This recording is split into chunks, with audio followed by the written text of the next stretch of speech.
কিরে বন্ধু, আজকাল তোর মুখে হাসি নাই কে? হাসি এখন আর আগের মতো হাসতে ইচ্ছা করে না রে।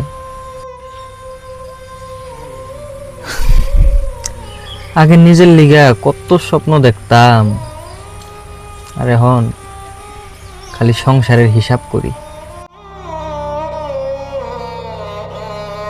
কে কি হয়েছে বন্ধু? কালকা বাবা কইলো যে আমার পুরানা জুতাটাই চলবো, তুই নিজের লিগে একটা ভালো জুতা কিনা নে।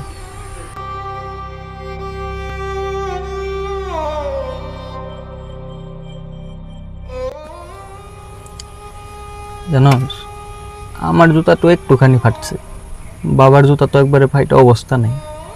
তাও বাবা আমারে কয় তুই একটা নতুন ভালো জুতা কিনগা, আমার লাগবে না, তুই ভালো থাক।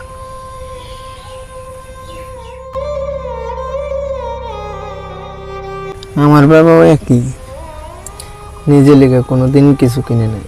আমার একটা শখ পূরণ করার লেগে বাবা কতই না কষ্ট করছে, ওইটা তখন বুঝি নেই।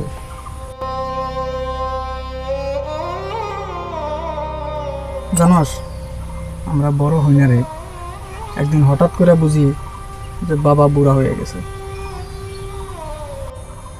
জানোস বন্ধু, আগে ভাবতাম বাবা মানুষটা খুব রাগী, কিন্তু এখন বুঝি যে মানুষটা রাগী আসলো না, সংসারের চাপে মানুষটা চুপ হয়ে গেছিল।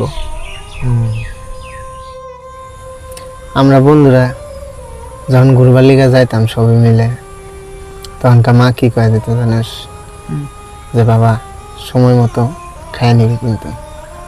পরে জানলাম ওই দিন মা নিজেই ঠিক মতো খাওয়া দাওয়া করে নাই। সব থেকে কষ্টের কথা কি জানোস? একদিন বাবা মা থাকবো না, তখন পকেটে হাজার হাজার টাকা থাকলেও বাবাকে ডাক দেওয়ার মানুষ আর থাকবো না।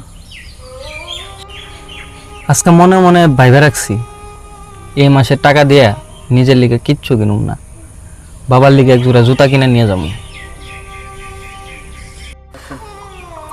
আর আমি একদিন মারে নিয়ে বাজারে যাবো, অনেক দিন ধরে মারে কোনো কিছু কিনে দিই না। টাকা কামাই করাটাই বড় হওয়া না, জাগর লিগে আজকে আমরা দাঁড়িয়ে আছি, তাগো মুখে হাসি ফুটাইতে পারাটাই বড় হওয়া। চল আজকে বাড়ি যাই গা, বাবার লগে বইয়া অনেক দিন ধরে গল্প করি না, চল। চল।